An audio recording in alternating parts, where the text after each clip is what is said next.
I awakened the most useless F-rank ability in history. It can reset any designated non-living object within a 1-meter radius, back to its original state. But in practice, refreshing a book just gives you the same book. Refreshing a towel just gives you the same towel. So 3 months into the zombie apocalypse, my girlfriend grabbed the last half-pack of crackers and walked out on me without looking back, straight into another man's car. Before she left, she tossed an empty instant noodle cup at my feet, like throwing scraps to a dog. "Don't blame me, babe. Your ability is completely useless. If I stay with you, I'll starve to death." In despair, I stared at that empty cup, and a wild thought flashed through my mind. Refresh! A rich, savory beef aroma exploded in the air. Beneath the torn wrapper lay a perfectly arranged noodle cake and 3 seasoning packets. I froze. My ability wasn't useless. We had all misunderstood it completely. Resetting to its original state didn't mean the state from 1 second ago. It meant the state from the very moment it first existed. An empty instant noodle cup. Its original state was a brand new, factory-sealed cup of noodles. My heart was pounding wildly in my chest. Not from fear, but from pure, explosive excitement. I looked around the looted convenience store.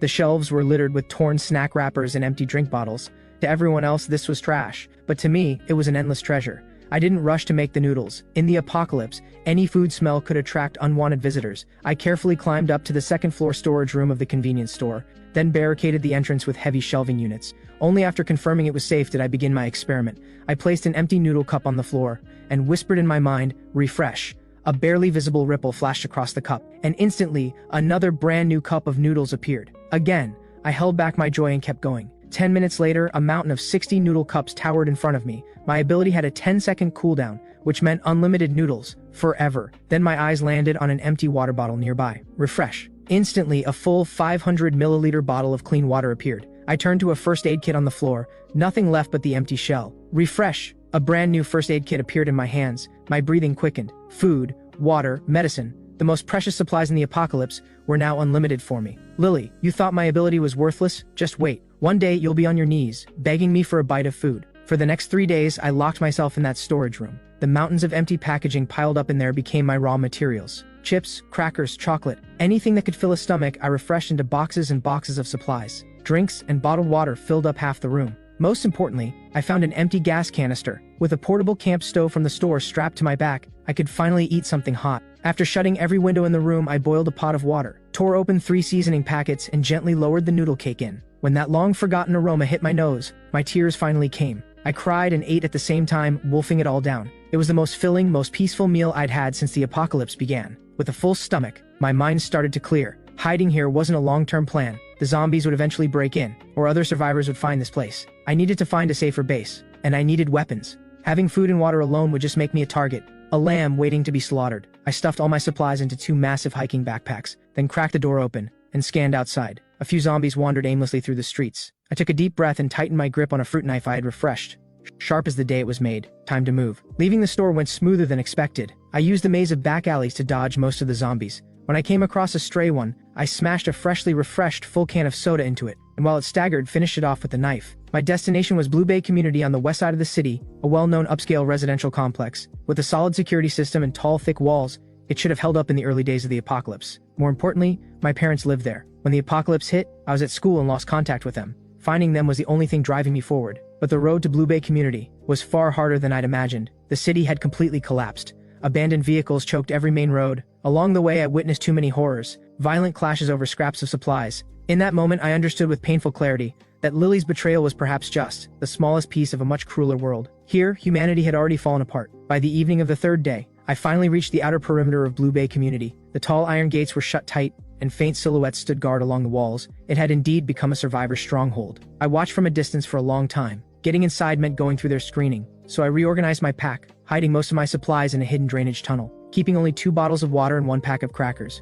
and played the role of an ordinary refugee heading toward the gate. "Halt! Who's there?" A sharp shout came from the wall above. I raised both hands and looked up, showing a face caked in dust and grime. "I'm a resident here. My name is Evan Lynn. My unit is in Building 17. Building 17, Evan Lynn." The person above went quiet, apparently checking via radio. A moment later, the iron gate cracked open just slightly, and a man stepped out, gripping a steel pipe, his face tight with suspicion. "ED," he said bluntly. I pulled out my ID, ready and waiting, and handed it over. He checked it, then looked me up and down. "Just you? Where are your supplies?" I lowered my head, my voice carrying just the right amount of choked fear. "Everything was taken from me on the way here. This is all I have left." The man frowned, looking skeptical, but faced with my scrawny frame and pitiful appearance, he finally let his guard down. "Come in." Remember the rules. All newcomers must hand over half their supplies for communal distribution. My chest tightened at that, but thankfully I had planned ahead. I nodded obediently and handed over 1 bottle of water and half the pack of crackers. The man took them, a flicker of contempt crossing his eyes, but he waved me through anyway. Once inside, the scene gave me some relief. Tense, yes, but at least there was order. People were patrolling, others were reinforcing the defenses, and women and children were sheltered together in the community clubhouse. This place was like an island in the apocalypse, temporarily cut off from the blood and chaos outside. A woman handling registrations told me. The community was now run by someone called Boss Leo, the former property manager. After the apocalypse, he awakened an Earth-type ability and organized a security team to protect everyone. Every resident received a daily food ration based on their contribution points. Those who wanted more had to join the patrol team or the logistics unit. I used poor health as an excuse and stayed out of any group for now. My immediate priority was finding my parents. But when I ran anxiously all the way to our front door, I found the security door forced open and the apartment ransacked. My heart sank. I rushed inside, screaming for Mom and Dad. Only dead silence answered me. A thin layer of dust coated the living room coffee table. They had been gone for at least several days. There were signs of a struggle on the floor, but no blood. A small mercy in a hopeless situation. I collapsed to the floor, seized by a helplessness and fear I had never felt before. I had no idea where to look for them. Just as I sat there, lost and hollow, footsteps echoed outside the door. A sneering voice called out, Well, looks like we missed one." I snapped my head up. 2 men were blocking the doorway. The one in front was shaved, bald, sizing me up with a predatory grin. I recognized him. He was one of Boss Leo's lieutenants, Scorpion. Scorpion licked his lips, looking at me like a piece of meat on a cutting board. The registered owner of this unit racked up a debt with Boss Leo a few days ago. They got kicked out. This place belongs to us now. My eyes narrowed. What did you do to my parents? Relax, we just kicked them out. That's what happens to useless people in the apocalypse. But you look like you've got some fight in you. Stick around, run some errands for us, and maybe we'll let you eat. I had been so naive, thinking this place was a safe haven. Turns out it's the same here. The strong prey on the weak. As they moved closer, my hand quietly reached for the side pocket of my bag, where a freshly refreshed fruit knife waited. But just as I braced myself to fight, a cool, firm female voice cut through from the doorway. "Stand down!" Scorpion and his partner froze in unison. When they saw who it was, their smirks vanished,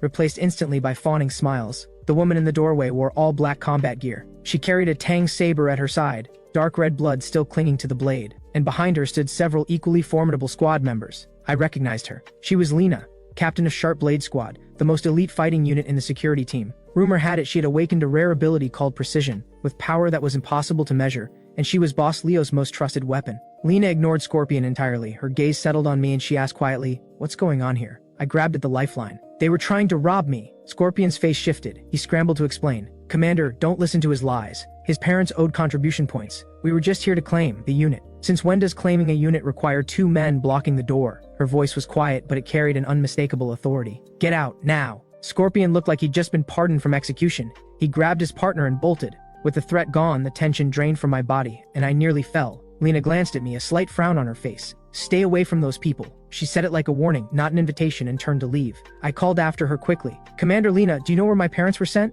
"Their names are Frank and Susan Lin." Lena thought for a moment. "I remember them. Boss Leo dumped everyone who couldn't work or fight, the elderly, the weak, the sick, at the abandoned factory outside the north gate. He called it letting them fend for themselves." My chest clenched hard. An abandoned factory. No food, no protection. That was as good as a death sentence. The moment Lena left, I shut the door. I had to get to that factory. I had to find Mom and Dad. But first, I needed to arm myself. I pulled a chocolate bar from my pack, shoved it down in 2 bites to restore my energy, then turned my eyes to the steel pipe Scorpion had left on the floor, rusted, even slightly bent. I pressed my hand against it. Refresh. A brand new steel pipe appeared in my hand, gleaming with a cold metallic sheen. That wasn't enough. I ran to the kitchen and found my dad's old outdoor survival kit, which held a multi-tool entrenching shovel, a survival hatchet, and a combat knife, all dulled from years of sitting untouched. Refresh. All 3 blades instantly snapped back to the razor-sharp edge they had on the day they were made. When darkness fell, I slipped through the gap between patrol shifts and crept to the north gate. It was far more desolate than the main entrance. Just 2 guards yawning at their post. I didn't disturb them. Instead, I found a blind spot in the cameras and used a freshly refreshed rope to scale the wall, over 3 meters high, without breaking a sweat. Outside the wall was wasteland. In the distance, the silhouette of a factory loomed, like a silent beast of steel. The air reeked of rot. Somewhere in the dark, zombies groaned. I gripped my steel pipe, crouched low, and moved fast toward the factory. But the closer I got, the more zombies there were. I ducked behind a crumbled wall and saw at least a dozen zombies clustered at the factory gate, drawn by something inside, slamming their bodies against the sealed iron doors. From behind those doors came faint cries and screams. Mom and Dad were in there. Panic burned through me, but reason held me back. I couldn't rush in blind. I scanned the area and spotted a row of high windows along the factory's side wall, about 4 meters up. That could be my way in. My mind was made up. I moved. I grabbed a loose rock. and hurled it with everything I had at an abandoned car down the road. It struck the window with a sharp crack. The zombies at the gate took the bait, turning sluggishly and shambling toward the sound. I seized the moment, sprinting to the factory wall, pulled out my rope, tied a climbing pick to one end, and swung it hard. The pick caught firm on the window ledge. I took a breath, climbed hand over hand, pulled myself through the window, and dropped inside. It was a massive production floor. Rusted machines and scattered parts everywhere, with only thin slivers of moonlight falling through the broken roof. From the far end of the floor came muffled crying and arguing. I followed the sounds, moving carefully through the dark. In a corner barricaded by broken-down machinery, I found dozens of survivors. Most of them were elderly or children. I spotted my parents instantly. They were huddled in the corner, Mom clutching her knees, crying without a sound, while Dad held her close, whispering comfort. My eyes went red immediately. I called out to them, my voice breaking.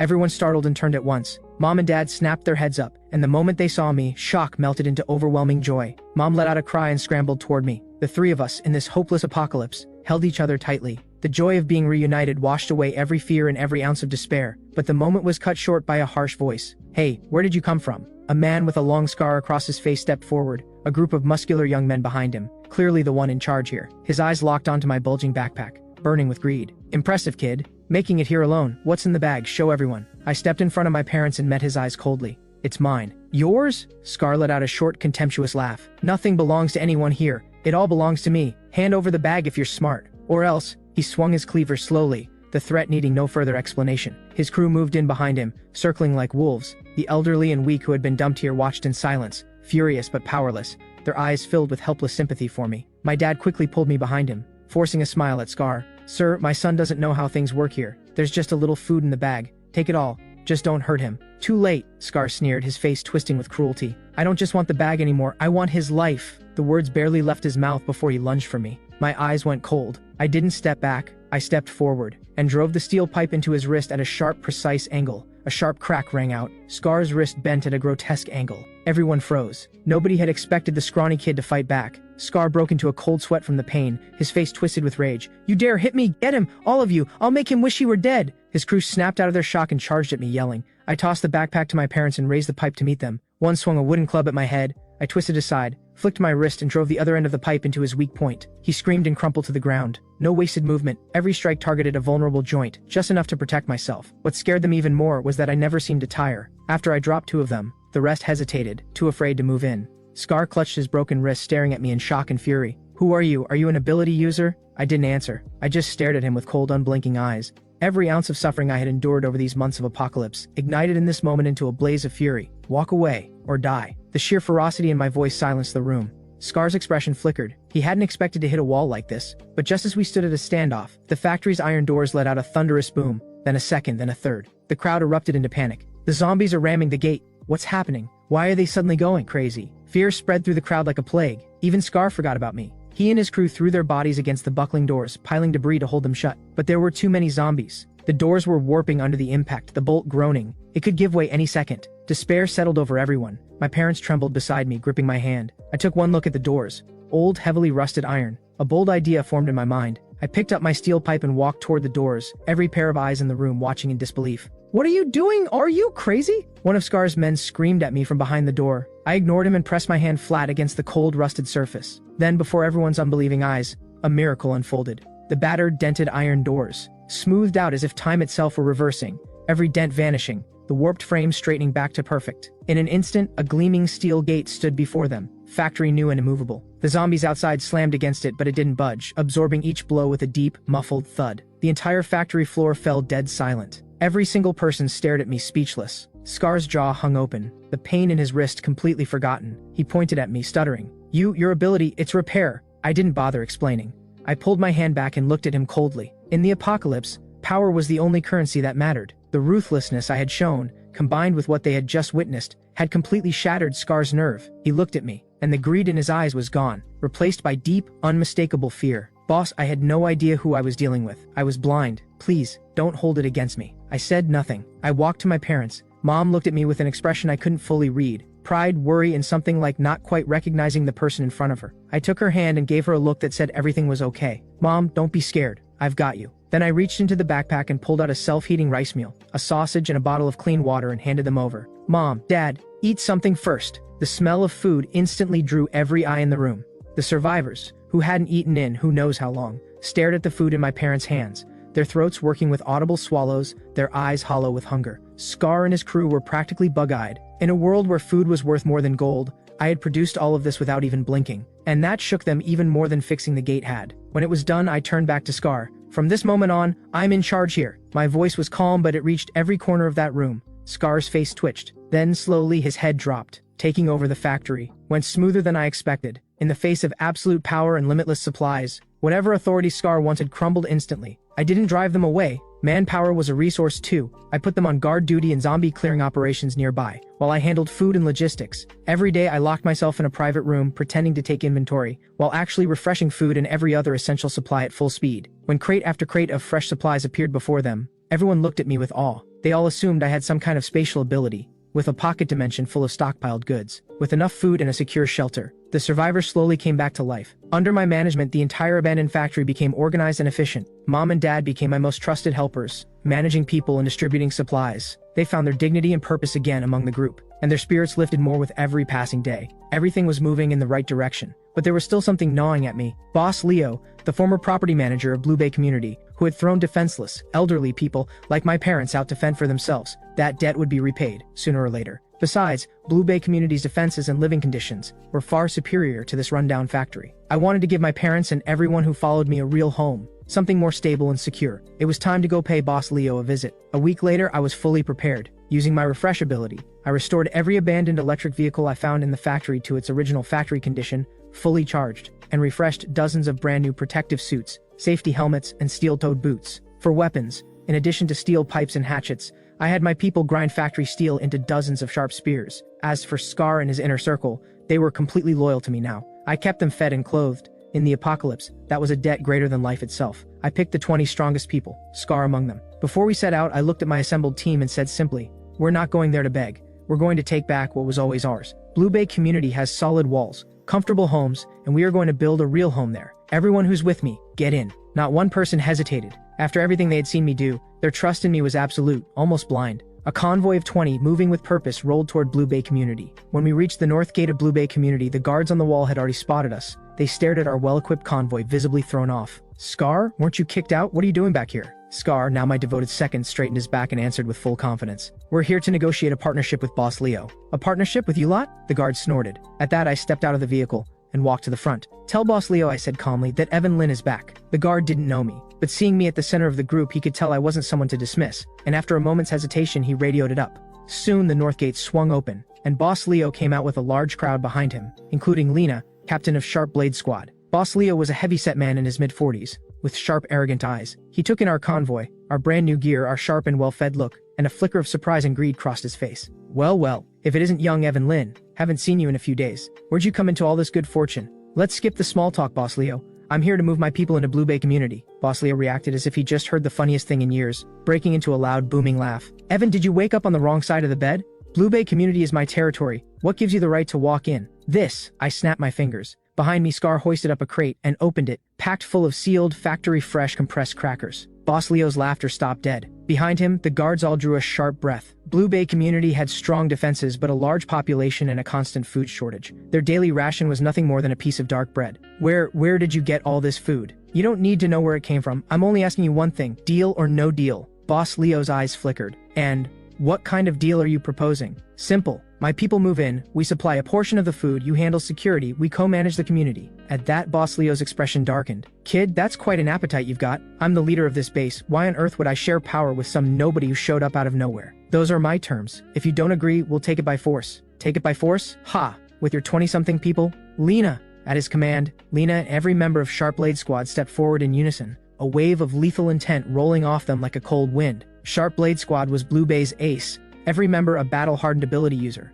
My people tensed up immediately. Only I didn't flinch. I looked at Lena, the woman who had helped me once before. She was looking back at me, curiosity and surprise in her eyes. "Commander Lena, do you really think we can't get in?" Lena was quiet for a moment. Then she said, "Mr. Lin, you're clearly capable, but Blue Bay Community has 200 security personnel. Forcing your way in won't end well for you." It was a genuine warning. Boss Leo smirked with satisfaction. "You hear that? Don't push your luck. Hand over all your food and I might let you and your parents in, as ordinary residents. As for your people, send them back where they came from." So that was his answer: swallow all my supplies, and drive away everyone loyal to me. Quite the scheme. I smiled. "Looks like we're done talking. I slowly raised my right hand and aimed it at the tallest residential tower behind them. I looked them in the eye and said, "One word at a time. I'll give you one last chance. Let me in, or I make that building disappear." My words dropped the entire scene into an eerie silence. Then it exploded into deafening laughter. Boss Leo laughed until his eyes watered. "Lena, you hear this? That's the funniest thing I've heard all year." But Lena didn't laugh. She just stared at me, her expression grave and unreadable. Something told her I wasn't joking. I wasn't. I let my smile fade and began counting down. Boss Leo's smile froze. The laughter died. People exchanged glances, a creeping unease setting in. That 30-story tower was the landmark of Blue Bay community, and where most of the security team's families lived. When I counted down to 1, Boss Leo finally roared, all bluster and no backbone. "You're bluffing, take him down." But it was already too late. The moment I finished counting, I unleashed my ability, not an object within 1 meter, but pushing its range to the absolute limit in an instant. I aimed at the tower standing 100 meters away and whispered in my mind, "Refresh." The world went silent, as if someone had hit mute. Before the eyes of hundreds of horrified onlookers, the 30-story tower began to flicker violently, like a television losing its signal, its outline blurring, becoming translucent. In just 1 second, the entire building and everything inside it simply ceased to exist. All that remained was a bare, empty foundation, as if it had never been there at all. Every face in the crowd froze, expressions locked in blank shock and a terror that had no words. Boss Leo's men completely broke. They dropped their weapons and ran screaming in every direction, as if fleeing the end of the world itself. Boss Leo himself collapsed straight down to the ground, his face ash gray, lips trembling, unable to speak a single word. His 200 security personnel, his greatest pride, crumbled in an instant. Lena and Sharp Blade Squad didn't break, but every one of their faces was carved with shock and awe. The hand gripping her Tang saber trembled slightly. She looked at me, and the look in her eyes had completely changed. No longer the look one gives a capable survivor, but the look of someone gazing upon a god walking among men. I slowly lowered my hand and walked to where Boss Leo had crumpled on the ground. He looked up at me, the way you'd look at a monster, his whole body shaking uncontrollably. "Now, can my people come in?" Boss Leo nodded frantically and scrambled out of the way. I didn't spare him another glance. I turned to face Scar and the rest, who were equally stunned. "Move in!" My team snapped out of their daze. They looked at me with a fervor that bordered on worship. They knew I was powerful, but they had never imagined this, erasing an entire building. What kind of power was that? With a leader like this, surviving the apocalypse was no longer a question. Our group moved forward, every pair of eyes in Blue Bay community watching in reverent silence. As we rolled in, no one dared stand in our way. Lena and Sharp Blade Squad fell in silently behind us, as if escorting us in. I knew, from this day forward, Blue Bay community had a new owner. The first thing I did after moving in was settle accounts. Boss Leo and his inner circle,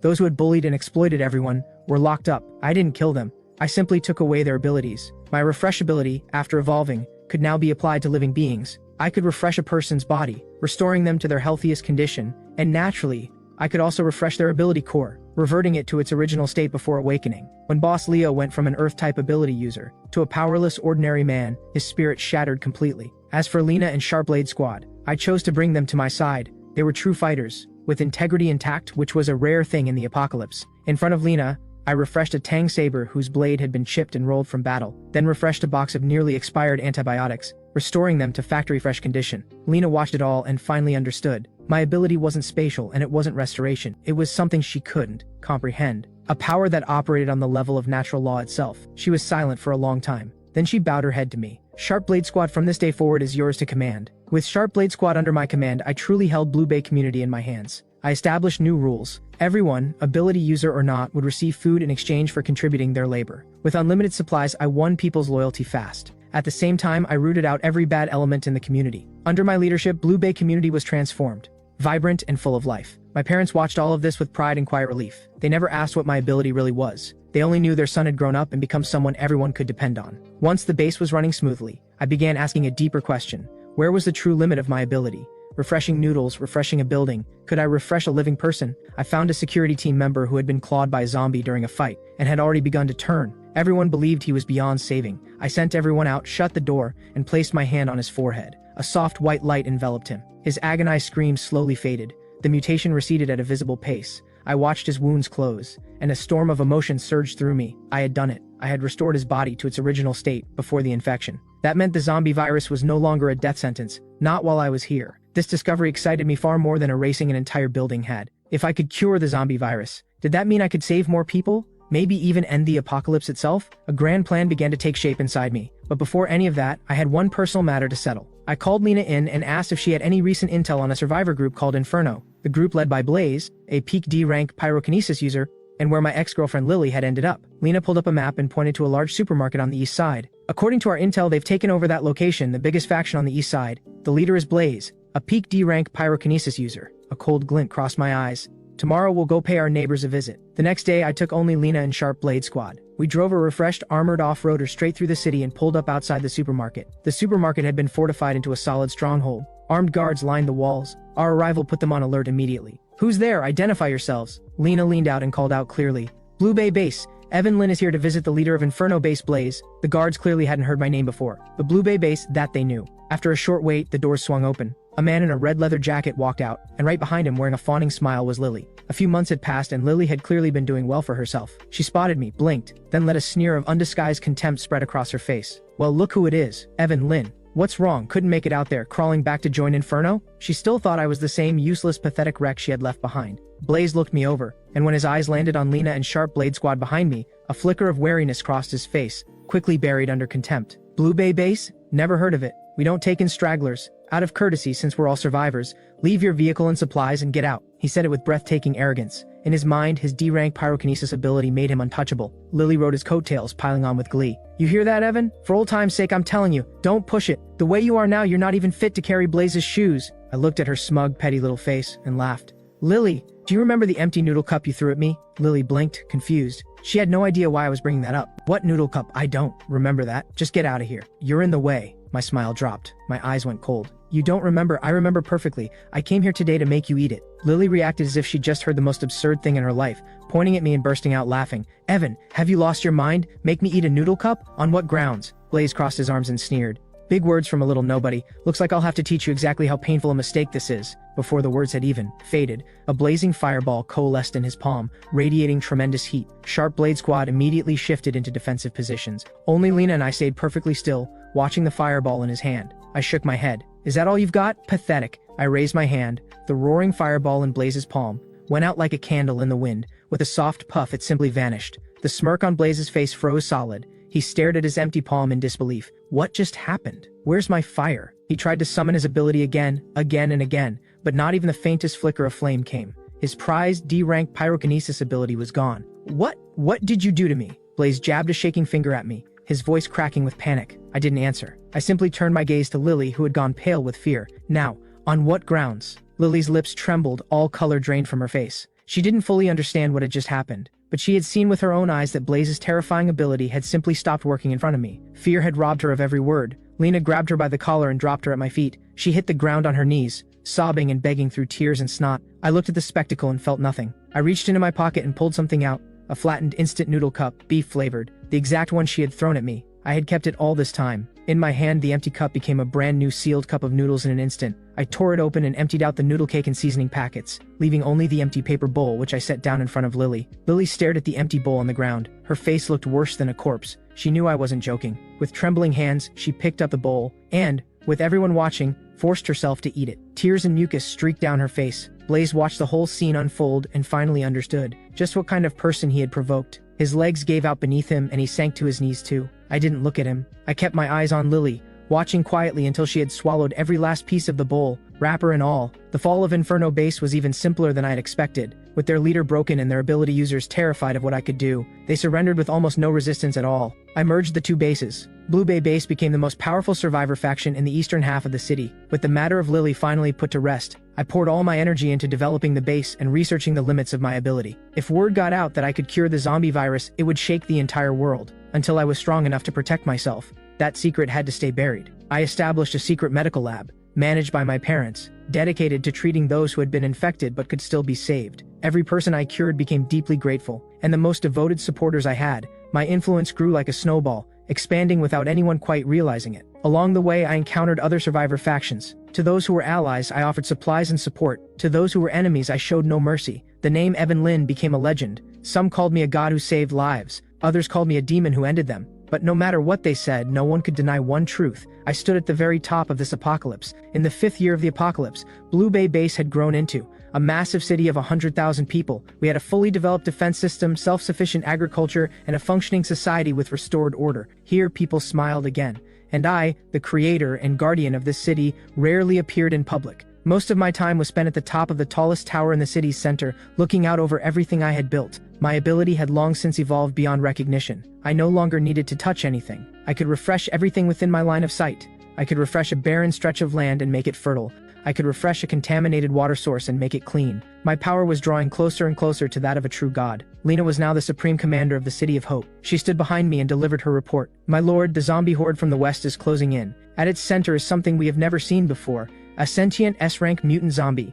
An S-rank is the highest level catastrophe the apocalypse can produce. It has the power to destroy an entire city. At those words, my gaze cut through the vast distance, and I saw it, a black tide of hundreds of millions of zombies blotting out the sky, and at its center, seated on a throne of bones like an emperor, the S-rank mutant. It seemed to sense my gaze. Crimson eyes met mine across the vast distance. A crushing wave of psychic pressure surged toward me across 100 miles. Lena let out a stifled grunt, her face draining to white in an instant, but I simply gave a light wave of my hand, and the pressure dissolved into nothing. Are you ready? Lena drew a deep breath, her eyes steady and resolute. The City of Hope stands with you, to the very end. I smiled and shook my head. No, we're not going to fall. I turned and looked at her, and at every person in the city. This apocalypse, it's time for it to end. I walked out of the City of Hope alone, and stood on the city wall, facing the zombie horde that looked ready to swallow the world whole. 100,000 citizens watched me through massive screens inside the city. They were tense, afraid, but more than anything they trusted me. The S-rank mutant let out a shriek that could tear a soul apart,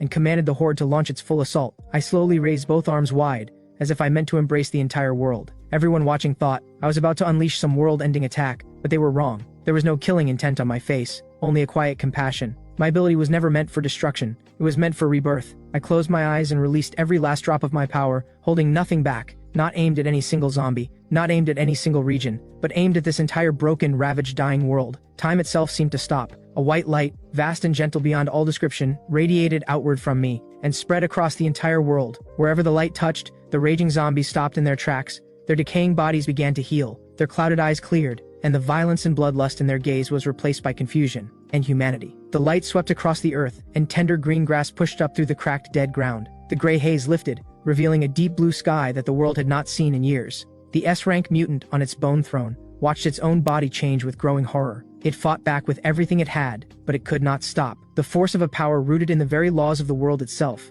In the end, it too was restored to a human form, staring at its own hands in bewilderment. The entire world had been refreshed. Every person infected by the virus was restored to normal. Every landscape shattered by the apocalypse came back to life. It was as if the 5-year nightmare had been nothing but a dream. Inside the City of Hope, there was absolute silence. Everyone stared through their screens, watching this miracle unfold in stunned disbelief. No one knew how much time passed. Then one person broke down in tears of joy, then another, until a roar of celebration shook the entire city and echoed across the reborn world. They were calling my name. I stood on the city wall and felt the warm breeze. I turned around, and I saw Lena. I saw my parents. I saw countless faces filled with joy and hope. I smiled. The noodle cup in front of me could be refreshed without end, and so could the world beneath my feet.